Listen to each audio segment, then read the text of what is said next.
서머나 교회 사자에게 편지하라.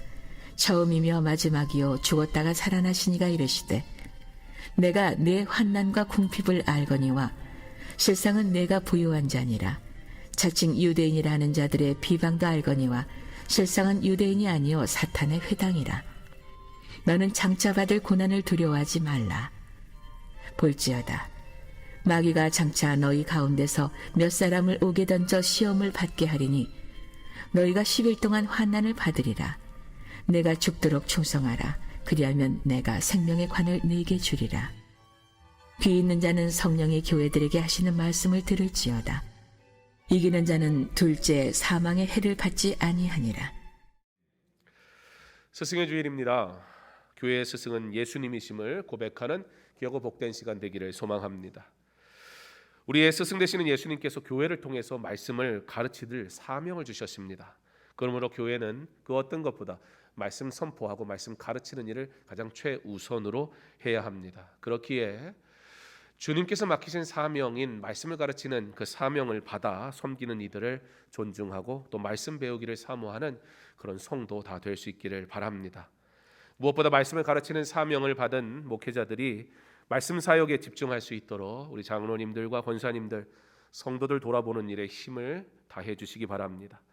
또한 우리 안수 집사님들과 서리 집사님들 교회 구석구석 돌아보고 섬기는 일에 애써 주시기를 꼭 부탁을 드립니다. 그러므로 교회가 함께 합력해서 말씀 배우고 말씀 가르치고 말씀 듣고 말씀대로 살아가는 아름다운 일들을 이루어갈 수 있는 복된 은혜의 삶을 살아가는 데 필요한 아름다운 섬김이 넘치기를 소망합니다. 어제 교회 대청소가 있었습니다. 저는 담당이 중충이어가지고 오늘 그 유리가 더 반짝반짝하지 않나요? 제 손길이 닿으니까 저는 오늘 예배드리면서 자꾸 저 유리만 보이더라고요. 섬김의 손길이 있는 곳에 내 마음도 있습니다. 주님의 교회를 사랑하고 섬기는 일을 할수록 그럴수록 주의 교회에 오고 싶고요. 섬기고 싶어해요. 어제 카페도 2년 만에 그걸 다 들춰내느라고 카페 봉사하는 분들이 엄청 고생을 하셨어요. 그냥 뭐 전부 다 그냥 묵은 거니까.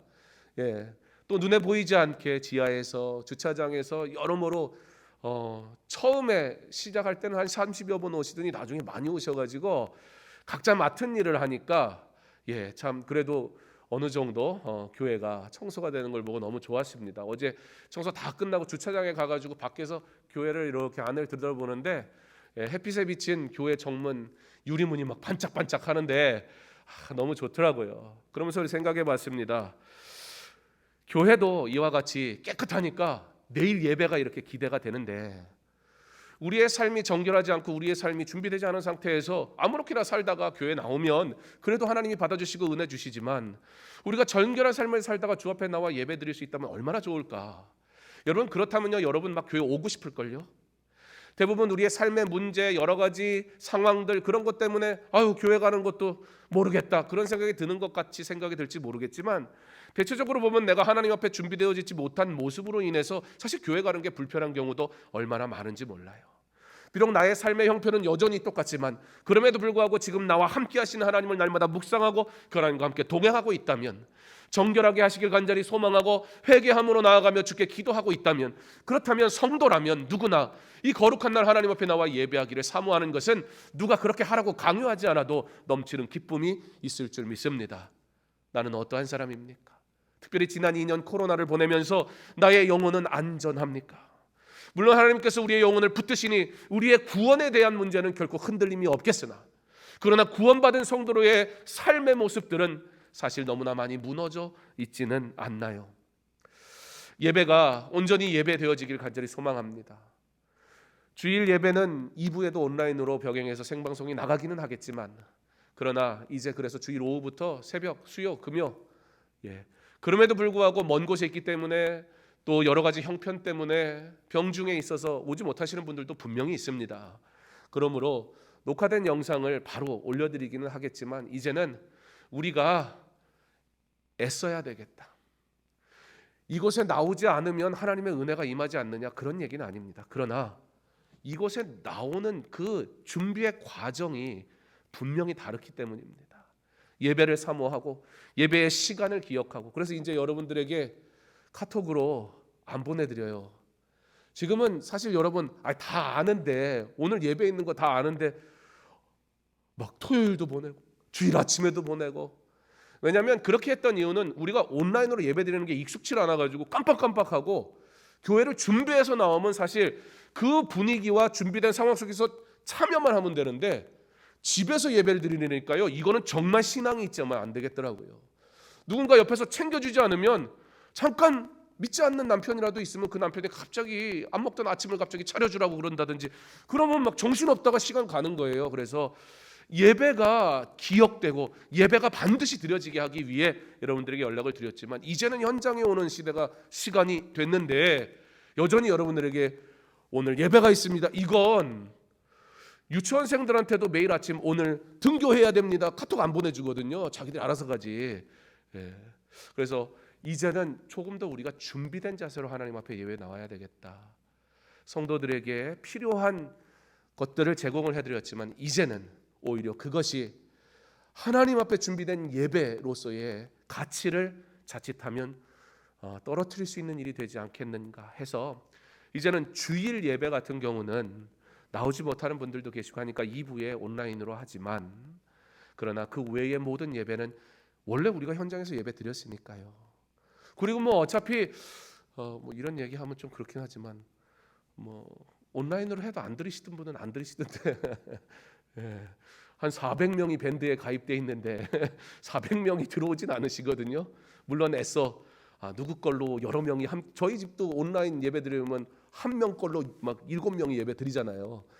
그러려니 생각은 하지만, 그러나 이제 이 부분은 하나님 앞에 내가 예배를 사모함으로 나와야지, 무슨 예배 드리라고 연락하는 것, 이것은 사실 우리가 자칫하면 예배를 가치 없는 것으로 만들겠다, 그런 생각이 들어서 이제는 여러분이 사모하는 그 하나님 앞에 나오는 그 훈련을 시작해야 되는 시간이다 생각하므로 그렇게 예배 안내를 특별히 해드리지는 않습니다. 물론 토요일 날 3분 설교, 또 주보 이런 것들은 보내드려야 되니까 혹 못 오시는 분도 계시니까 뭐 보내드리긴 하겠지만, 이제는 우리가 다시 한번 정비하고 예배의 시간을 우리의 삶의 스케줄에 잘 마련해서 예배하는 일에 힘쓰고, 그러므로 하나님을 더욱 가까이 하는 그런 은혜의 시간 가질 수 있기를 꼭 부탁을 드립니다. 우리의 영적 상태도 이와 같이 경건 훈련을 통해 대청소가 좀 필요한 때인 것 같습니다. 우리도 모르게 나태해져 버린 우리의 신앙의 모습을, 움츠렸던 우리의 신앙의 모습을 이제는 조금 달리하고 하나님 앞에 예배하는 삶, 말씀을 풍성히 누리는 삶, 말씀으로 위로받는 삶, 회복이 필요하기에 더욱 하나님의 말씀을 찾는 삶, 그러한 삶을 살아가는 저와 여러분 되기를 간절히 원합니다. 말씀과 기도보다 더 중요한 것은 없습니다. 교회에서 말씀 빼고 내가 다른 건 다 하겠다, 그거 아무것도 안 하는 겁니다. 여러분, 이 교회가 존재하는 이유가 무엇입니까? 하나님의 말씀의 선포와 하나님의 말씀을 가르치는 것 외에 더 중요한 것이 어떤 것이 있겠습니까? 하나님의 말씀을 배우지 아니하고 하나님의 말씀을 듣지 아니하는 자가 어찌 주의 일을 한다 얘기할 수 있겠습니까? 말씀과 기도가 회복되어지는 은혜의 시작이 이루어지길 간절히 소망합니다. 어제 청소하면서 그래, 이제 우리의 삶도 준비되자, 우리의 삶도 한번 뒤집어 엎어버리자, 잘못된 것 먼지 털어내자, 쌓여 있었던 익숙한 세상의 방식들 버려버리자, 그리고 이제는 하나님의 은혜로 다시 채우자, 그리고 하나님 앞에 나아가자, 그런 생각을 하게 되었습니다. 말씀, 기도, 은혜의 삶, 여러분 반드시 참여하시기를 부탁을 드립니다. 오늘은 스승의 주일입니다. 예수님께서 7교회를 향해 무엇 하시고 계신 겁니까? 요한을 통해서 말씀을 주고 계신 것을 우리는 봅니다. 특별히 예수님께서 7교회에게 주신 말씀은요, 교회를 칭찬하기도 하시고요, 교회를 책망하시기도 하십니다. 7교회 가운데는 2교회는 칭찬의 내용만 있습니다. 어떤 교회는 책망의 내용만 있습니다. 그리고 나머지 교회들은 칭찬도 하고 책망도 하기도 합니다. 말씀을 보면서 다시 한번 묵상을 하면서요, 그런 생각이 들었습니다. 그래, 평가는 주님이 하시는 거다. 교회에 대한 칭찬, 교회에 대한 책망, 여러분 요한계시록을 한번 7교회에 대한 예수님의 책망과 칭찬을 집에 돌아가셔서 한번 자세히 묵상해 보시면 좋겠어요. 예수님은 무엇을 칭찬하고 계시고 예수님은 무엇을 책망하고 계신가 한번 보시면서 적용을 했으면 좋겠습니다. 어떤 적용이요? 예수님의 칭찬이 내게 들려지는가, 예수님의 책망이 내게 수용이 되는가? 여러분, 문제는 뭡니까? 평가는 주님이 하신다는 게 문제입니다. 왜요? 우리의 신앙의 모습들, 신앙생활의 기준은 반드시 성경적이어야 됩니다. 그러나 사실 그렇지 못한 경우가 참 많아요. 여러분 모두에게 다 수요예배 드려야 되고 금요예배 드려야 되고, 아니 직장을 가는데 수요일날 어떻게 예배를 드려요? 여러분 직장 갔는데 몰래 그 온라인 예배 틀어가지고 근무 시간에 예배 드리지 마세요. 그건 하나님도 안 기뻐하세요. 여러분이 성실히 살아가야 될 그 시간에 학생이 수업 시간에 나는 예배 드려야 돼. 그리고 거기서 온라인 틀고 선생님이 넌 뭐하니? 나는 거룩하신 하나님의 말씀을 들어요. 그러면 한 대 맞는 거예요. 그거 맞고 방법이 없죠. 있을 수 없는 일이잖아요. 여러분, 우리가 나는 하나의 예배도 빠지지 않고 맨날 예배를 드리고 있으니까 경건한 사람이야, 그런 얘기를 하고 싶은 것이 아닙니다. 문제는 무엇이냐? 나의 상황과 환경은 다 다릅니다. 우리에게 주어진 조건이 다 다르더라고요. 어떤 이에게는 건강이 있고 없기도 합니다. 어떤 분들에겐 시간이 있기도 하고 없기도 합니다. 어떤 이들에겐 더 나은 믿음을 갖기도 했고요, 그렇지 못한 약한 사람들도 있습니다. 우리가 더 많은 예배와 더 많은 기도를 드렸으니까, 그러니까 나는 하나님 보시기에 합당한 사람이야 라고 자랑하고 자만할 일이 아니고, 중요한 것은 무엇이냐? 그와 같은 예배의 삶에 나오도록 하나님께서 내게 어떻게 허락하셨는가? 그 허락하신 삶의 자리에서 나는 예수를 기억하고 예수를 믿고 예수께 예배하고 있는가? 평가는 누가 한다? 내가 하는 게 아니에요. 우리 주님이 하시는 거예요. 일곱 교회를 향해 예수님이 하시는 그 평가, 생각을 해봤어요. 오늘 우리가 나눌 말씀은 칭찬만 받은 서머나 교회에 대한 얘기지만, 나머지 교회 같은 경우는 책망을 들은 교회, 칭찬과 책망을 들은 교회가 나온단 말이에요. 그런데 생각을 해봤더니 억울하겠더라고요. 여러분, 그 당시에 예수를 믿는다는 건요, 칭찬을 들은 교회도 책망을 들은 교회도 모두 예수 믿는 그 자체만으로도 엄청난 일이었습니다. 예수 믿으면 손해보는 거였고요, 예수 믿으면 죽는 거였어요. 그와 같은 믿음의 삶, 예수님이 원하시는 기준대로 살기에는요, 현실이 팍팍했다고요. 그런 그 교회를 향해서 예수님이 책망을 하신다? 좀 억울해 보여요. 아니, 안 믿는 사람이 허다한데, 자기 마음대로 살아가는 사람이 허다한데, 아니 교회 오는 게 어디예요? 교회 오는 게 우리처럼 휴일이어서 우리처럼 마음만 먹으면 올 수 있는 교회가 아니고, 그 교회 다니는 것 때문에 모든 게 다 괴로운 인생이었다고요. 근데 그런 중에도 교회를 나온 그들을 보면서 뭐 어디에 책망할 게 있나? 야, 제가 생각해 봤어요. 만약에 그런 와중에 교회 나오는데 도대체 어떤 목사가 설교 강단에서 똑바로 예수 믿으라고 이렇게 얘기할 수 있을까? 야, 그분 상처받을 것 같아. 문제는 뭐예요? 우리는 그렇게 정말 현실적인 문제 때문에 포기하고 내려놓는 것들이 있는데요, 중요한 건 뭐냐? 우리 예수님이 너 잘못만 해라, 가만 안 둬, 이러고 기다리시는 분은 아니지요. 그러나 우리 예수님이 아신다는 거예요. 우리 예수님이 평가하신다는 거예요. 나는 지금 나에게 주어진 상황과 환경 속에서 예수 믿는 자로 살아가는가?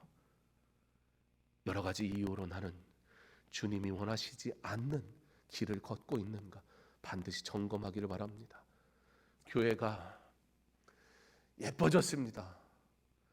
잘 모르시는 분도 있을지 모르겠는데, 지난 2년 동안 성도들이 교회도 못 오고 나름 교역자들이 청소한다고 하는데, 제가 맨날 강대상 올라올 때마다 분명히 청소했는데, 제가 나름 했는데 막 먼지가 보이고 막 이러면 막 예배 시작 전부터 막 그래요. 막 근데 일주일 내 뭐 한다고 했는데 이 큰 건물을 몇 사람이서 어떻게 하겠습니까?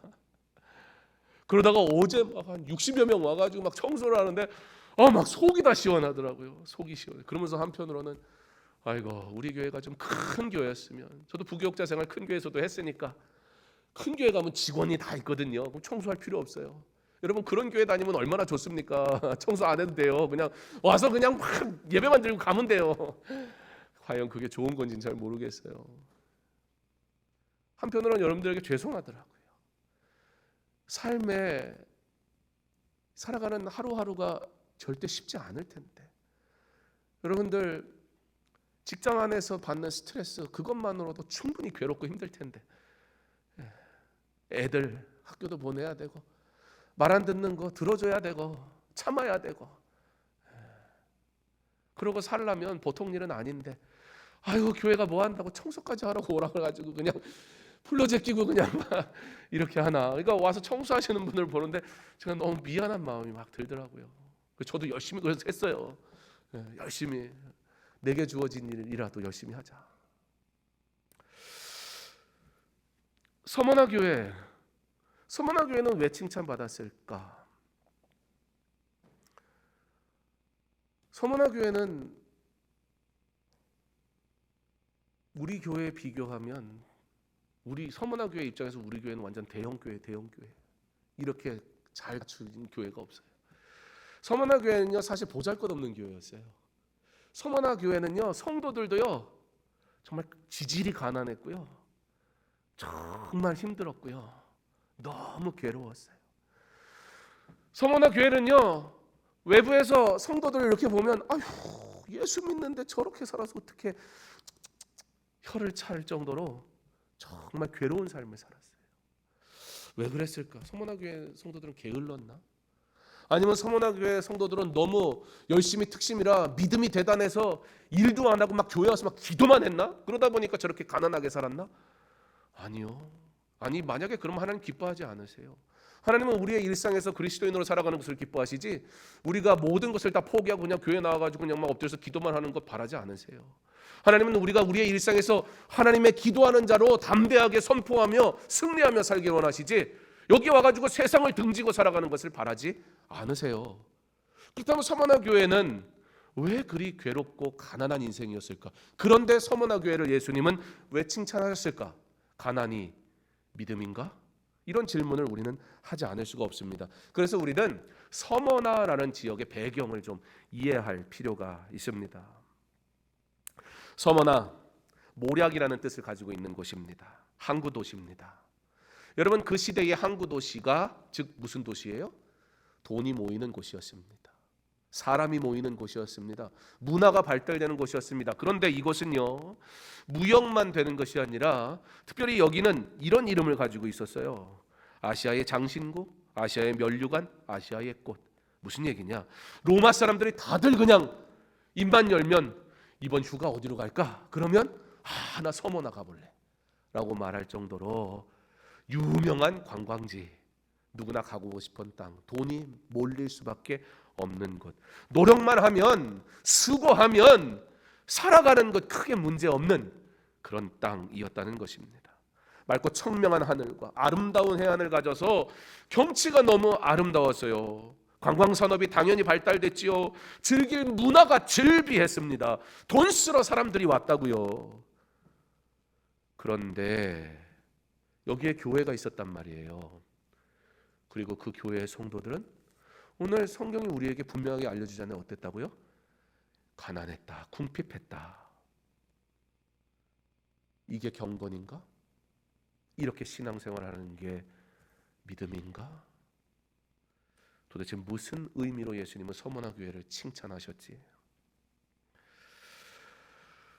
9절에 내가 내 환난과 궁핍을 알거니와, 가난했다. 아니 대놓고 얘기를 해요. 왜 그러면 서머나 교회 성도들은 그렇게 살아야 하는가? 우리가 외형적으로 서머나를 바라보면 관광도시, 물자가 오고 가는 곳, 수많은 사람들이 방문하는 곳, 돈이 벌리는 곳, 그런 곳이었다고요. 그런데 그 모든 것은 한 가지를 기준으로 해서 가능했었습니다. 그게 무엇이었냐? 황제 숭배였습니다. 이제 아시겠죠? 서머나 교회 성도들이 왜 가난했는지. 가난이 믿음이라는 얘기가 아닙니다. 그러나 믿음은 가난에 처할 줄 아는 것입니다. 이건 완전히 다른 얘기예요. 가난이 믿음은 아닙니다. 부도 믿음은 아닙니다. 그러나 성도는 가난에도 처할 줄 알고 부함에도 처할 줄 알아야 돼요. 부한 중에도 예수를 믿을 수 있어야 성도고, 가난한 중에도 예수를 믿을 수 있어야 성도이라는 이야기입니다. 부하거나 가난함이 믿음의 어떤 조건이 아니고, 어떠한 조건 속에서도 믿음을 지키는 것이 믿음이다라는 얘기예요. 황제 숭배가 곧 경제 활동이었던 거예요. 나는 황제를 숭배합니다. 라고 고백하고 황제를 숭배하는 행위를 하지 않고서는 그 어떠한 장사도, 그 어떠한 취업도 가능하지가 않았어요. 그러니까 어떻게 보면 대단한 믿음이 있어서 유혹을 뿌리친 개념이 아니고요, 그냥 예수 믿으면 아예 기회조차를 싹을 잘라버렸던 처절한 삶이었다고요. 처절한 삶.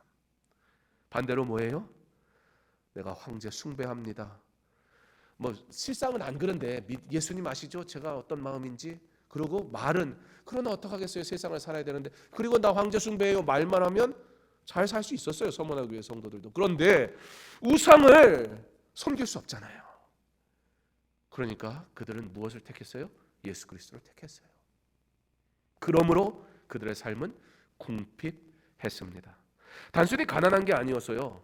그 사람들이 여기서 끝내지 않고 어떻게 했냐면, 황제 숭배를 하지 않는 그리스도인들은요, 공개적으로 억압하고 약탈하고 재산을 몰수를 해버렸어요. 그러니까 있던 거마저 다 뺏겨버리는 삶. 그러니까 예수 믿으면 그냥 쫄딱 망하는 거였어요. 그게 서머나 교회의 현실이었습니다. 한국 교회는 일제시대의 신사참배의 아픔을 가지고 있지 않습니까? 신사참배를 거부한다는 것은 모든 핍박을 내가 다 받겠다는 이야기와 같았습니다. 수많은 교회들이, 성도들이 이것에 타협을 했고, 지금 이 시대에도 교회들의 아픔과 교훈으로 남아있는 한국 기독교 역사의 슬픔입니다. 환난과 핍박 중에도 성도는 신앙 지켰네. 이 신앙 생각할 때 기쁨이 충만하도다. 성도의 신앙 따라서 죽도록 충성하겠네.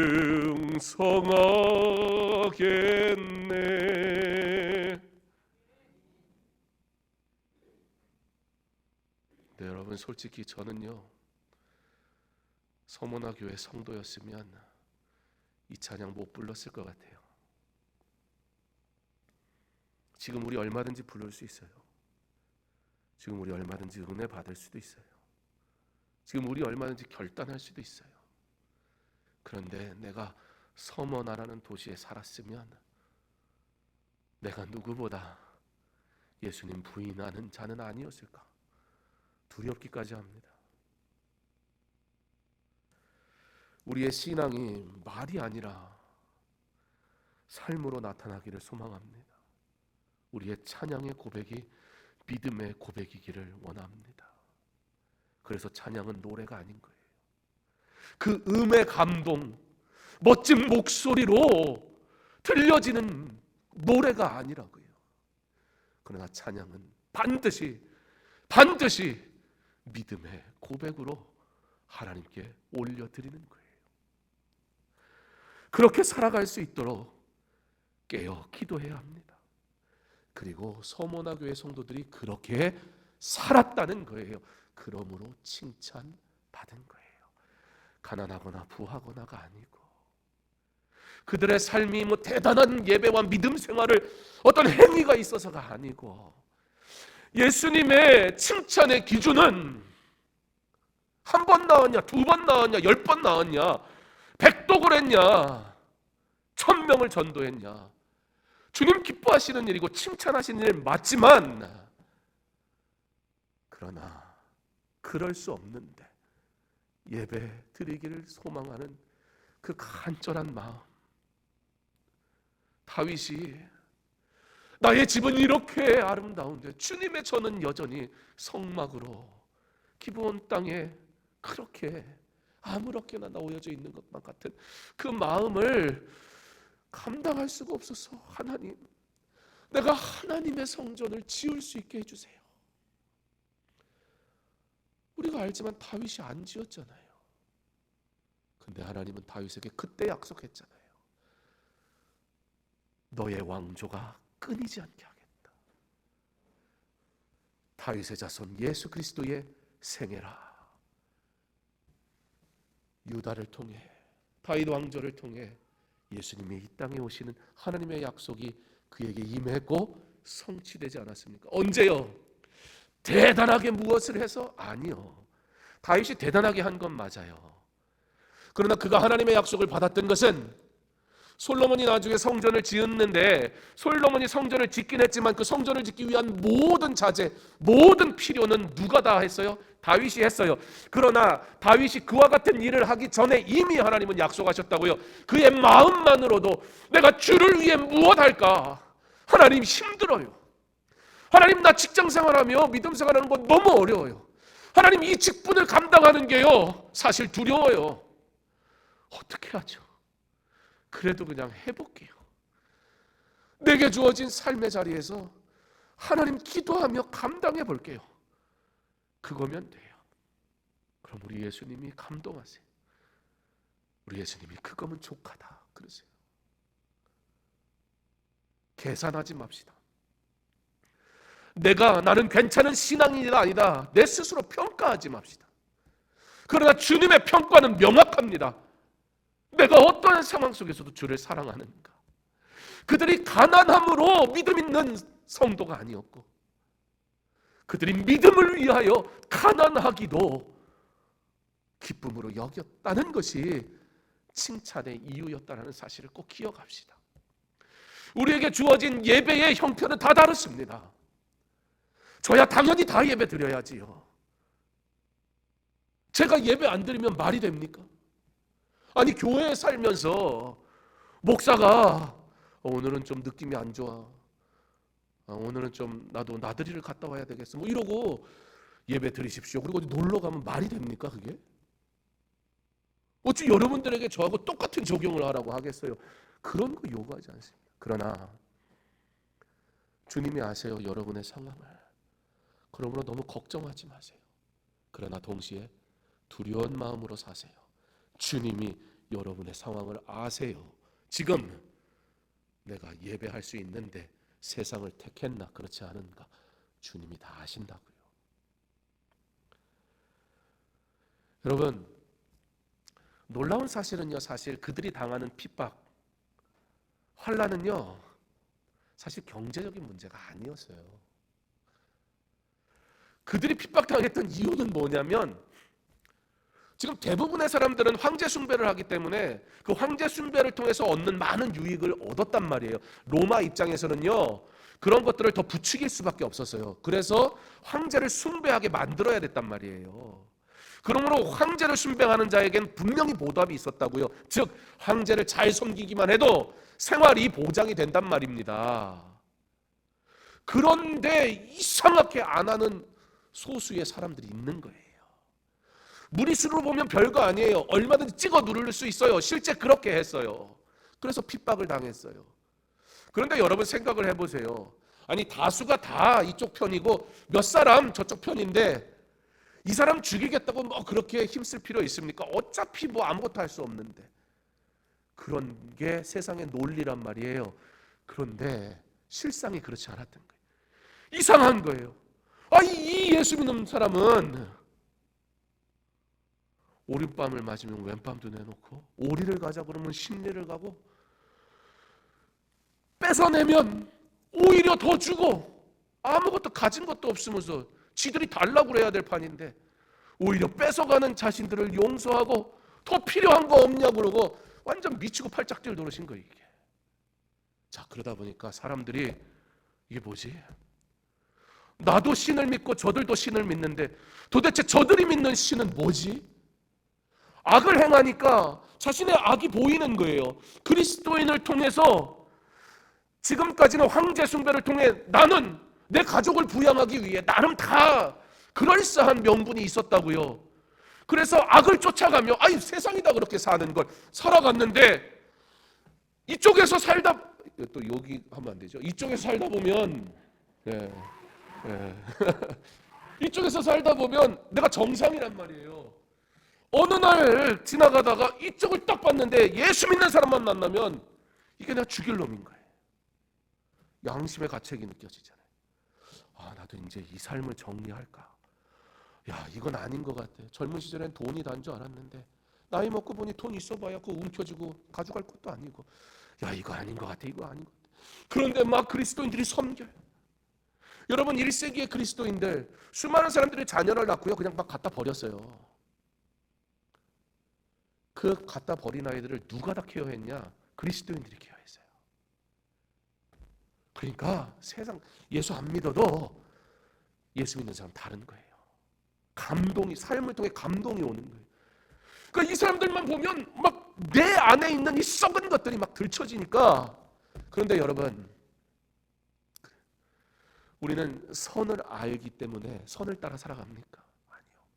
세상은요 선이 보이면 어떤 선택을 합니까? 그 선을 따라가기보다는 나 불편하게 하니까 저 선을 어떻게 하자? 죽여버리자. 왜요? 저 선만 죽여버리면 얼마 안 되잖아요. 그러면 내 마음이 일시적이지만 편한 거예요. 그리스도인들 꼴 좀 안 봤으면 좋겠어요. 그리스도인만 보면 자꾸 내 안에 죄악된 것들이 들춰지니까 불편한 거예요. 핍박을 당했던 이유는 돈이 아니었다고요. 경제가 아니었다고요. 그들의 믿음 때문이었어요. 다른 삶 때문에 예수쟁이들 제발 꺼져줬으면 좋겠는 거예요. 사라져줬으면 좋겠는 거예요. 정말 죽이고 싶었던 거예요. 그런데도 신앙을 지키더라. 여러분 사람들이 예수 믿는 사람을 점점 닮아가요. 뭐 믿지는 않아도 나도 이제는 좀 절제해야겠어. 나이트클럽 10번 가는 거 2번만 가야 되겠어. 뭐 이러면서 이제 삶을 조금씩 바꾸기 시작해요. 그럼 무슨 문제가 생겨요? 나이트클럽 사장님이 열받겠죠. 손님이 줄잖아요. 실제 바울이 제 2차 선교 여행 때 가가지고 가는 중에 귀신 들린 여종이 바울과 실라 일행을 계속 쫓아오니까 야 그만 좀 하라 근데 계속 쫓아와요. 절박한 거예요. 그래서 바울이 귀신을 쫓아줍니다. 그게 사단이 나는 거예요. 왜냐하면 이 귀신 들린 여종을 통해서 점괘를 내고 이 점괘를 내는 것 중에 이 귀신 들린 여종을 통해 주인이 돈을 쏠쏠하게 만졌다고요. 그래서 그 사람이 뭐라고 표현하냐면 고발을 하는데 자기 소망을 잃었다 그렇게 얘기해요. 그 사람의 소망은 뭐예요? 돈이에요. 여러분 상식적으로 생각해 보세요. 귀신 들린 사람이, 병든 사람이, 괴로운 사람이, 아픈 사람이 고침받는 거 좋은 거예요? 나쁜 거예요? 좋은 건데 나쁜 거예요. 왜요? 그게 남에게 유익이면 아유 그거 좀 포기해야지. 우리는 얼마나 쿨하고 멋집니까? 근데 그게 내 삶의 경제 문제면, 이게 당장 내가 하루 먹고 사는 문제에 걸리면 선이 중요한 게 아니에요. 지금 내 손에 돈이 잡히냐 안 잡히냐가 중요한 거예요. 그래서 저 사람이 쓸데없는 짓 해가지고 누가 내 종이 귀신이 들든 말든 그런 거 무슨 상관이냐고. 상관이지요. 한 명의 인생이 변화되어지고 한 명의 인생이 회복되어지는 게 얼마나 가치 있고 중요한 일입니까? 근데 그것이 내 소망과 연결될 때, 그것이 내 유익과 이익과 연결될 때 우리는 그까짓 진리나 선은 필요 없어요. 우리도 끊임없이 세상에서 타협하지 않습니까? 그 문제로. 그것이 내가 주님 앞에 나오는데 절대적 걸림돌 아닙니까? 우리가 선을 모르기 때문이 아니에요. 지금 그런 문제가 생긴 거예요. 그래서 바울이 고발당하고 잡혀가고 난리 나지 않습니까? 감옥에 갇히고. 그런데 감옥에 갇히지만 결국 그것이 무엇이 돼요? 선이 돼요. 하나님은 그를 통해 놀랍게 일하세요. 여러분, 악이 이기는 것 같지만 하나님이 반드시 승리하시는 것을 믿으시기 바랍니다. 그러므로 악을 따라가지 마세요. 악을 따라가는 것이 지혜로워 보이지만 결국에 그 끝은 멸망입니다. 그러므로 선하신 하나님의 말씀을 붙잡고 살아가시기 바랍니다. 향락의 문화가 발달한 그 도시, 곧 그것이 세금과 직결되는 상황 속에서 향락을 멀리하려는 분위기가 만들어지는 것은 그 도시의 시장 입장에서는, 그 도시의 물주 입장에서는, 나아가 세금을 걷어가야 되는 로마 입장에서는 결코 일어나면 안 되는 일이었어요. 근데 그 일을 누가 하고 있다? 그리스도인들이 믿음대로 살아가니까 사람들이 자꾸 죄를 버리려고 그러는 거예요. 이게 다 돈인데. 그래서 어떻게 한다? 핍박했다는 거예요. 그 핍박은 무엇입니까? 죄로 인한 거예요. 죄로 이 세상 살아가는 동안 우리는 끊임없이 수많은 문제 속에 살 것입니다. 그러나 기억하십시오. 오늘 말씀이 우리에게 주시는 은혜가 뭐냐면 너희가 궁핍하지만 실상은 부요한 자다, 그렇게 말씀하세요. 왜요? 그들에겐 복음이 있고 영원한 생명이 있기 때문입니다. 둘째, 사망의 해를 받지 아니하리라. 서머나라는 이름이 복음이 아니라고요. 서머나에서 예수 믿는 사람이 복음인 거예요. 서머나에 있는데 예수 안 믿으면 멸망이에요. 지옥이에요. 모든 인생에게는 반드시 죽음이 찾아옵니다. 이것이 첫 번째 사망입니다. 그러나 예수를 믿는 자 영원한 생명을 얻게 되고 부활하게 될 것입니다. 그러나 예수를 믿지 않는 서머나의 불신자는 영원한 형벌을 받게 되는 것입니다.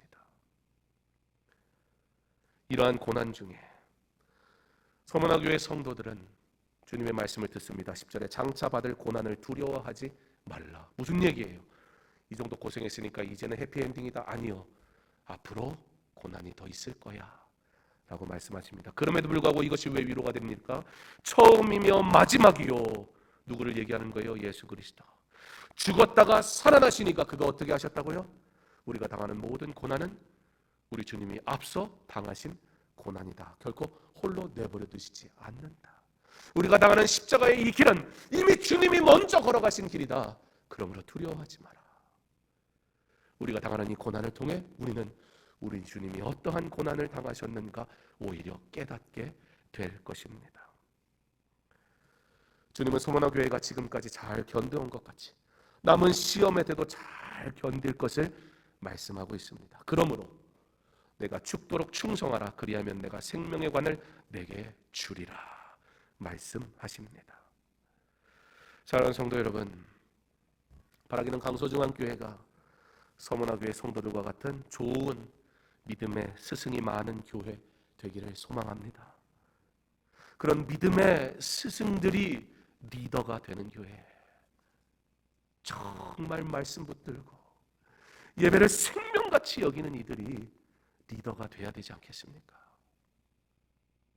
그런 믿음의 스승들이 존중받는 교회, 몇 번 예배 드렸냐가 아니고 단 한 번의 예배를 드려야 한다 할지라도 사모하는 마음으로 준비하고 경건한 마음으로 하나님 앞에 엎드리고 회개할 것을 반드시 회개하고 주님 앞에 나와 진짜 예배 드리는 사람들, 주님이 그들을 보세요. 주님이 그들을 기억하세요. 주님이 그들에게 복 주시지 않겠습니까? 주님이 그들을 사용하실 것이니 왜 함께하지 아니하시겠습니까? 이러한 믿음의 스승이 많은 주님의 교회 되기를 소망합니다. 그런 주님의 말씀을 그러므로 배우기를 즐거워하고 사모하는 모든 성도들 되시기를 부탁을 드립니다. 스승의 주일을 맞이하여 우리의 스승 되신 예수님의 말씀을 깊이 묵상하고 그 말씀 따라 살아가기로 다시 한번 결단하고, 그러므로 이 믿음의 고백으로 정말 하나님을 영화롭게 하는 은혜의 삶을 살아가는 저와 여러분 다 될 수 있기를 주님의 이름으로 축원합니다.